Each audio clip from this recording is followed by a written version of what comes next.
So আমি just একটু জানতে চাই যে আসলে মানে হাউ টাফ ওয়াজ দ্যাট আর কি, যে আমরা আপনার যখন ধরে নিয়ে গেল, প্রথম দিকে তো মনে হচ্ছিল যে জিনিসটা আসলে তেমন কিছু না, আমি একজন স্যার, আমি অত ডিরেক্ট কোনো অপরাধ করি নাই বা মেট্রো রেলে আমি আঘাত করি নাই, একটা সৎ সাহস ছিল।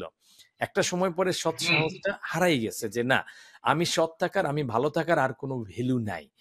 সো এই যে মানে মরাল বিপর্যয়, যেটা আমরা কখনো কারো লাইফে আসুক সেটা আমরা চাই না, যে মানে সত্য, ন্যায় এবং যেটা যেটা দিনের মতো সত্য সেটার সাথে আমি আসি, তার মানে that will give me, protect me, আমাকে এই দুনিয়া এবং পরের দুনিয়াতেও আমাকে এটা, যারা পরকালে বিশ্বাস করে তাদের জন্য অ্যাটলিস্ট এই জিনিসটা আমাদেরকে রক্ষা করবে, গাইড করবে। কিন্তু একটা সার্টেন স্টেজে গিয়ে ইট ফেল্ট লাইক না, I I I I am wrong about it, এরকম একটা মোমেন্ট আসছিল কারামন্দির একটা সময়ের মধ্যে কি, সেই সময়টা যেখানে অন্যান্য আরো 6 জন মিলে দেয়ার ইজ নো এন্ড, এটা আসলে শেষ হচ্ছে কোথায়।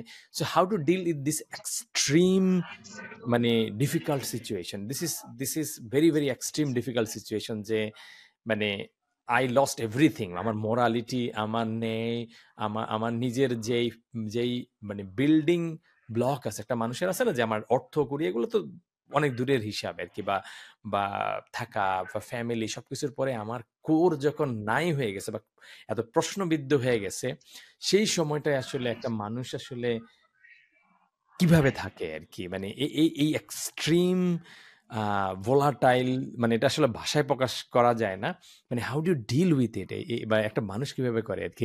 This is I think one of the core extreme learning for us আর কি, and I hope no one have to face similar situation. যেটা স্যারও বলছে একদম শেষে, যে আমার শত্রু যেন হচ্ছে যেন এই টাইপের সিচুয়েশনে না পড়ে আর কি। সো মানে how to deal with it আর কি, এরকম সিচুয়েশন কারো লাইফে আসে না, কিন্তু কিভাবে এটাকে ডিল করা যায় আর কি। বিশ্বাস করতে হবে, বিশ্বাস যে উপরে একজন আছে। এই যে ইমান, এই যে শক্তিটা, এটা হারাই ফেললে, এই যে মুসলমানের যে ইমানি শক্তি, এটার যে কি পাওয়া, মানে আপনি দেখতেছেন আপনার সামনে সব অন্ধকার, আপনি দেখতে, আমি তো লিটারালি ফিল করছি আমার তো 15 বছর জেলদি করা, মানে আমার উপরে যে টর্চার করছে আর আমাকে যে পরিমাণ মানে আঘাত করছে, এবং আঘাত করার সময় যা যা বলছে ওরা, আমি লিটারেলি মনে হয়েছে যে আমি মনে হয় most wanted criminal of Bangladesh, থানায় আমাকে যেভাবে আঘাত করছে, আমি তো মনে করছি যে কমসে কম 15 বছরের জেল তো দিবেই। তো আমি আমাকে নিয়ে চিন্তা করি, আমি আমাকে নতুন করে ভাবতেছিলাম যে আমি কিন্তু একবারের জন্য ওদেরকে স্যার বলিনি, আমি একবারের জন্য ওদেরকে আমি সরি বলিনি। যদি ওই মোমেন্টের ভিডিও ফুটেজটা বাইর করা যেত, তাহলে আমার মনে হয় কোনো সাধারণ মানুষ ওই দৃশ্য দেখতো না। আমরা ফেসবুকে ওই যে স্টুডেন্ট গুলার যে ট্যাঙ্ক থেকে ফেলে দিছে গুলি করতেছে, এই দৃশ্যটা দেখে অনেকে হচ্ছে গিয়ে মানে সহ্য করতে পারেনি, তাই না?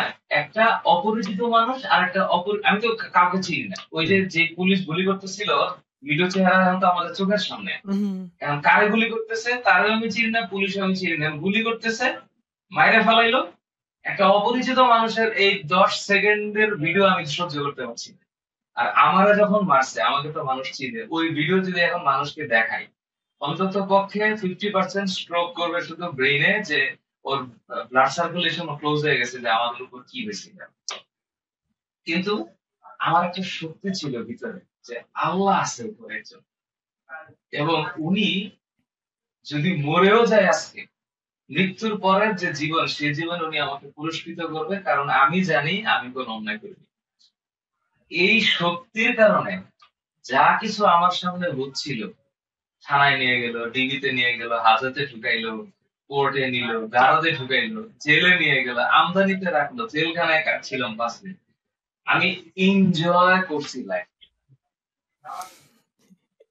অন্য স্পিরিচুয়াল লেভেলের এনজয়, এটা কিন্তু মানে স্পিরিচুয়াল ওই যাচ্ছি আমি, বড় বউ কি করবে, মানে আমরা কি করবে, ফাঁসি তো দিবে না, মেরে ফেলবে হয়তো, ফাঁসি তো ক্রস ফায়ার দিবে নেবে, এই তো এটা না, মানছি। না ফাঁসি দিবে না, আয়না করে পাঠাই দিবে, তাহলে গুলিই করবে।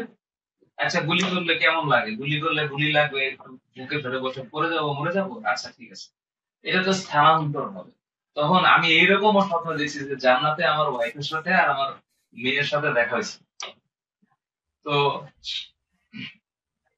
আমি এই ফিলিংসটা কখন ফিল করতেছিলাম, থানার হাজতে। আজকে যদি আমাকে মারে ফেলে আল্লাহ, আমি তো 6 বছর মসজিদে আজান দিছি, 6 বছর। তা আমি আল্লাহকে বলতেছিলাম যে আল্লাহ, আমার যদি একটা আজান তোমার কাছে কবুল হয়, তাহলে তুমি আমারে আমার মা, আমার ওয়াইফ আর আমার বাচ্চা, ওদের সাথে আমাকে দেখা করে। তো ঠিক আছে, হ্যাঁ? তো তারপর এটা ছিল সবচেয়ে টাফ মোমেন্ট, যখন আমি ফিল করতেছিলাম যে ওরা যদি আমাকে মেরে ফেলে, তাহলে এই ইহজগৎটা আমি দেখবো না। তো আবার হঠাৎ করে মনে হলো যে দুনিয়া মাজরাতুল আখিরা, মানে এই পৃথিবীটা হচ্ছে খুব সংক্ষিপ্ত একটা সময়। তো নিজেকে নিজে একটু মানে বুঝ দিচ্ছিলাম যে এই পৃথিবীটা তো হুট করে চলে যাবে, সবাই মরে যাব, তাহলে তো একদিন মরেই যেতে হবে। আহ, তাহলে আমার ওয়াইফ আর আমার বাচ্চাকে তো দেখবো না, মাকে দেখবো না, কিন্তু দেখা তো হবে। ওই যে একটা মানে ফিউচারের উপর আমি ট্রাস্ট করছি, ওই ট্রাস্টের কারণে আমি মনে হয় এনজয় করতে পারতেছি। কেমনে? আচ্ছা, কি করবি কর, থানায় মারবি, মার, ডিবি আর কি বলবে, ডিবি মারবে, মারুক, জেলে যাব, দিল 15 বছরের জেল, জেলখানায় জেলারদের সাথে থাকবো, কয়েদিদের সাথে থাকবো, জেলখানায় ওরা যে খাবার খায় খাবো, সমস্যা নেই, খাবো। তবে আমি যে আরো অ্যালাইভ ছিলাম, এটার আরেকটা রিজন ছিল যে আমার সাথে আরো 5 জন ছিল। 5 জন, হ্যাঁ, টোটাল 6 জন। জেলখানায় ওনাদেরকে আমি আরো দেখতে পাচ্ছি, আমি তো এনজয় করতেছি। আমার রুমে ছিল সানি আর মনির স্যার, হুম। একই রুমে আমরা 3 জন। আর এর চাইতে আর আনন্দের কি হইতে পারে? আমি তো মন খারাপ আর কি করব, কিন্তু মন খারাপ হয়। কিন্তু এই মন খারাপটা বুঝাইতে দেওয়া যাবে না আরেকজনকে, মন খারাপ হয় তাহলে আমার মন খারাপ দেখে ওর মন খারাপ হবে। এবং তো আমরা সবাই ভেঙে নিজেরা পড়বে নিজেদেরকে, আরকি। ইয়াস, নিজেরা নিজেদেরকে চেরিশ করতেছিলাম। মনে স্যার বললাম, গুরু ধরেন আপনার 10 বছর হয়েছে, আমার 15 বছর জেল হয়েছে, চাইলে কি করবেন? আরে চাইলে মানে একটা কিছু করবো, উপন্যাস লিখবো। এই ফাঁস স্যার, খাতা কিনেন, কলম কিনেন, যেখানে সব পাওয়া যায়, হ্যাঁ, খাতা কলম কিনেন, আমি নাটক লিখবো, উপন্যাস লিখবো। আমরা তো প্ল্যান করে ফেলাইছি 10-15 বছরে কি করবো না করবো। তো আবার একটা মনে মনে ইমানি শক্তি ছিল যে না, দেখা হবে, দেখা হবে। সত্যের জয়টা তো আসবে আরকি। এইভাবে, ন্যায়ের জয়টা হ্যাঁ, আসবে একসময়। এটা আশা ছিল আরকি। এইভাবে মানে সময়টা পার করছে।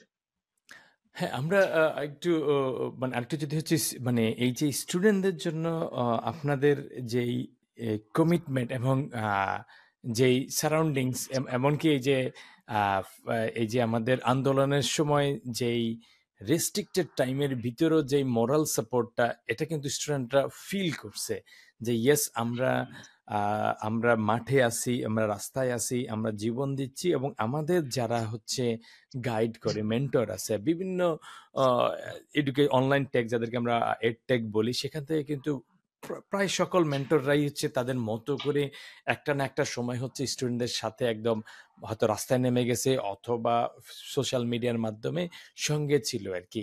এবং এই মোরাল জিনিসটা পাওয়ার পরে আমরা যখন বিজয় হইল, সেই ডিফারেন্সটা আপনি কিভাবে ফিল করতেছেন? যে আমরা আগে সাপোজ জুলাইতে ভার্সেস এখন, যেটা ডেফিনেটলি শত শত আমরা হয়তো আজকেও একজন দেখলাম যে 39 দিন পরে একজন মারা গেছে বুকে বুলেট নিয়ে আর কি। তো আমরা হয়তো 500-600 হয়তো শহীদ আমরা জানি, হাজার হাজার হচ্ছে আহত জানি, এবং সংখ্যা আপনার আরো বেশি, আরো সংখ্যা আরো বেশি। বেশি, সংখ্যা আরো বেশি। আমরা রিপোর্ট তো যা সব আসে না, বা প্রপার কালেকশন সব হয় না। না, প্রপার যে আদমশুমারি করে না ওইরকম